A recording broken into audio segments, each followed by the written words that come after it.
ഓം നമോ നാരായണായ. ഭഗവാനെ കൃഷ്ണ ഗുരുവായൂരപ്പ എല്ലാവർക്കും നമസ്കാരം. എല്ലാ സജ്ജനങ്ങൾക്കും എൻ്റെ വിനീതമായ നമസ്കാരം. ഭഗവത് കൃപ, ഭഗവാന്റെ ആ കൃപാകടാക്ഷം എല്ലാവരിലേക്ക് അനുസ്യൂതം ഒഴുകിയെത്തട്ടെ എന്ന് ആത്മാർത്ഥമായിട്ട് പ്രാർത്ഥിക്കുന്നു. എല്ലാവർക്കും നന്മ വരട്ടെ.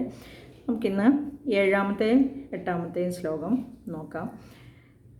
ത്വദീയ ഭൃത്യാവധകാശ്യപാത്തൗ സുരാരിവീരാ ഉദിതൗ ഉദിതൗ ദ്വൗ സന്ധ്യാസമുത്പാദനകഷ്ടചേഷ്ടൗ യമൗ ജലോകസ്യ യമാവിവാന്യൗ. ത്വദീയഭൃത്യാവധകാശ്യപാത്തൗ സുരാരിവീരാ ഉദിതൗ ഉദിതൗ ദ്വൗ സന്ധ്യാസമുത്പാദനകഷ്ടചേഷ്ടൗ യമൗ ജലോകസ്യ യമാവിവാന്യൗ. നമ്മൾ 6-ാമത്തെ ശ്ലോകത്തിൽ കണ്ടത് ഭഗവാൻ അവരോട് ആ സ്മരണയോടുകൂടി 3 ജന്മം, കോപത്തോടുകൂടിയുള്ള സ്മരണയോടുകൂടി 3 ജന്മങ്ങളെ കൊണ്ട് ഭഗവാനെ പ്രാപിക്കുക എന്നാണ് അവർക്ക് ഉപദേശം നൽകിയത്. അങ്ങനെ വൈകുണ്ഠത്തിൽ നിന്ന് പുറത്തായ ജയവിജയന്മാരെ ഈ ഭഗവാന്റെ അനുഗ്രഹത്തോടു കൂടി തന്നെ അസുരന്മാരായി ജനിക്കുന്നതാണ് ഈ ശ്ലോകത്തിൽ പറഞ്ഞിരിക്കുന്നത്. ത്വദീയ ഭൃത്യാവ്, ഈ വാക്കുകൾ പറയാം. അധ തൗ ത്വദീയ ഭൃത്യൗ കാശ്യപാത് ദിതൗ ദ്വൗ സുരാരിവീരൗ ഉദിതൗ സന്ധ്യാ സമുത്പാദന കഷ്ടചേഷ്ടൗ യമൗ ച ലോകസ്യ അന്യൗ യമൗ ഇവ. ഇനി ഈ ജയവിജയന്മാർ കശ്യപ മഹർഷിയുടെ പുത്രന്മാരായിട്ടാണ് ജനിച്ചത്. അതിഥി കശ്യപനും കേട്ടിട്ടുണ്ടാവും നിങ്ങൾ. അപ്പോൾ ഈ കശ്യപൻ എന്ന് പറഞ്ഞാൽ ഇത് ഭഗവത് പ്രേരണയാൽ തന്നെയാണ് ഇതെല്ലാം സംഭവിക്കുന്നത്, അല്ലേ? ഈ മരീചിയുടെ പുത്രനാണ്. മരീചി എന്ന് പറഞ്ഞാൽ അറിയാലോ, ബ്രഹ്മാവിൻ്റെ ആദ്യ സൃഷ്ടികളിലൊന്നാണ്. സനകാദി മുനികൾ കഴിഞ്ഞ് പിന്നെ ഏകാദശ രുദ്രന്മാരുടെ സൃഷ്ടികൾ ഭയങ്കര രൂപികളായിരുന്നു. അതുകൊണ്ട് രുദ്രനോട് ആ ഏകാദശ രുദ്രന്മാരോട് സൃഷ്ടി ചെയ്യേണ്ട, ഇനി തപസ് ചെയ്യൂ എന്ന് പറഞ്ഞ് അയച്ചു കഴിഞ്ഞിട്ട് പിന്നീട് ബ്രഹ്മാവ് സൃഷ്ടിക്കുന്നതാണ് മരീചി തുടങ്ങിയ ആ പ്രജാപതിമാർ. ആ മരീചിയുടെ പുത്രനാണ് കശ്യപൻ. കശ്യപൻ്റെയും ദിതിയുടെയും മകനാണ് വിവസ്വാൻ. ദിതി എന്ന് പറഞ്ഞാൽ അറിയാം, കർദമൻ്റെ മകളാണ്, അല്ലേ? ആ കശ്യപൻ്റെ മകനാണ് വിവസ്വാൻ. വിവസ്വാനും ശരണ്യുവിനും പിറന്ന മകനാണ് മനു.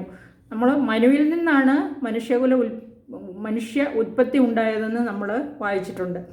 ഇവിടെ ഈ മരീചിയുടെ പുത്രനാണ് കശ്യപൻ. ആ കശ്യപൻ്റെ മകനായിട്ട്, കശ്യപൻ്റെയും ദിതിയുടെയും മക്കളായിട്ടാണ് ഹിരണ്യാക്ഷനും ഹിരണ്യകശിപുവും ജനിക്കുന്നത്. അതാണ് ഈ ശ്ലോകത്തിൽ പറയുന്നത്. സന്ധ്യാ സമുത്പാദന കഷ്ടചേഷ്ടവും. സന്ധ്യ സമയത്താണ് ഇവരുടെ ജനനം. അതെന്താണെന്ന് പറയാം.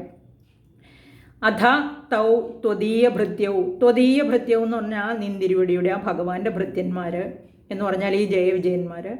കാശ്യപാത് ദിതൗ ദ്വൗ. കശ്യപൻ്റെയും ദിതൗ എന്ന് പറഞ്ഞാൽ ദിതിയുടെയും.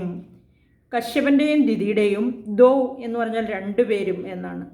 അപ്പോൾ കശ്യപ മഹർഷിയിൽ നിന്നും ദിതി എന്ന പത്നിയിൽ 2 സുരൻ ദേവനാണ്, സുരൻ്റെ അരിയാണ് സുരാരി. വീരവും, അതായത് അസുര വീരന്മാരായി ഉദിതൗ ജനിച്ചു. ഉദിതൗ എന്ന് പറഞ്ഞാൽ 2 പേരായതുകൊണ്ടാണ് ഉദിതൗ വീരവും ദ്വൗ ദിതൗ എന്നൊക്കെ പറഞ്ഞിരിക്കുന്നത്. കശ്യപനും ദിതിയുമാണ് അവിടെ 2 പേര്, ദ്വിവചനം.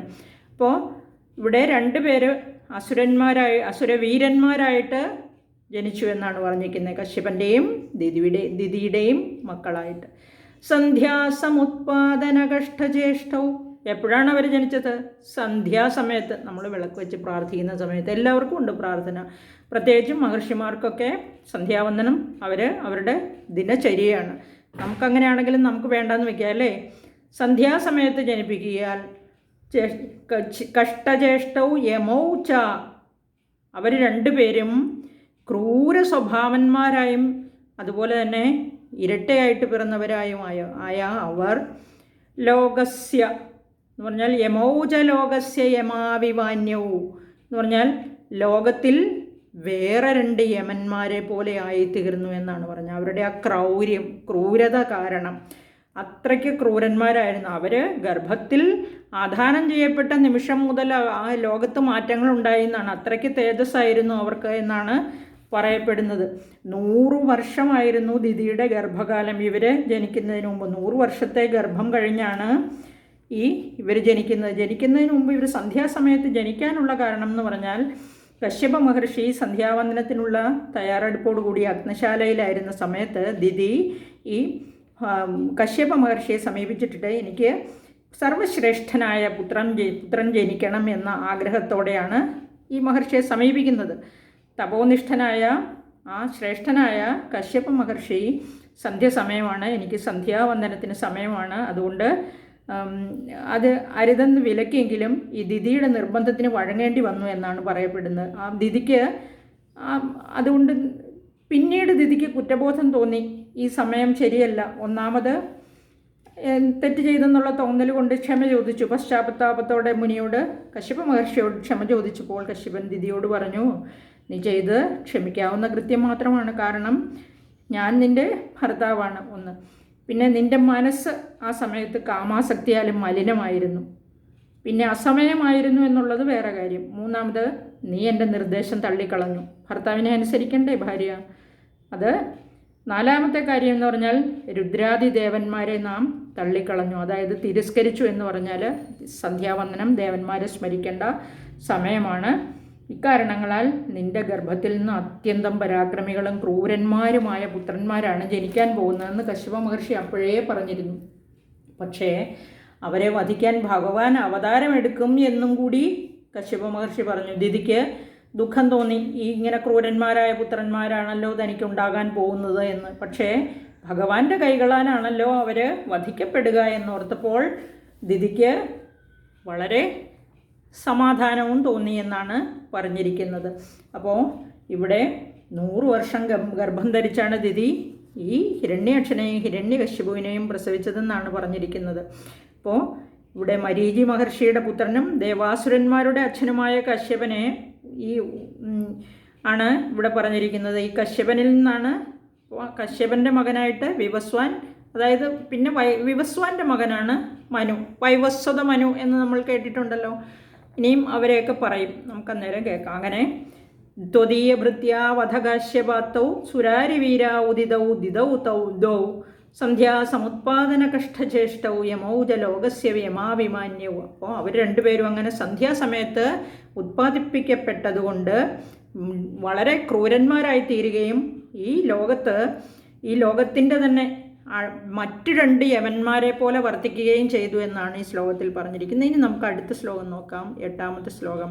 ഹിരണ്യപൂർവകശിപുക്കിലൈകഃ പരോ ഹിരണ്യാക്ഷ ഇതി പ്രതീതഃ ഉഭൗ ഭവന്നാഥമശേഷലോകം രുഷാന്യരുന്ധാം നിജവാസനാന്ധൗ.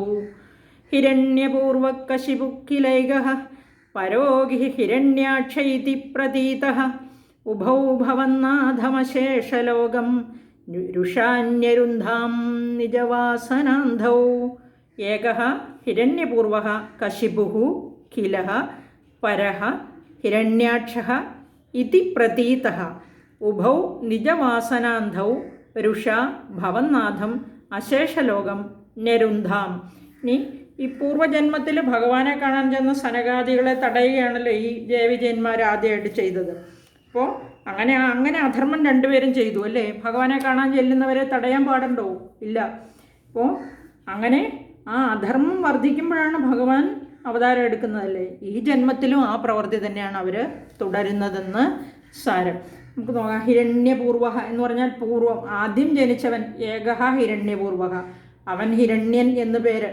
അതുപോലെ തന്നെ കശിപുഹു കിലഹ പരഹ, അടുത്തവൻ്റെ പേരോ ഹിരണ്യകശിപു എന്നല്ലേ.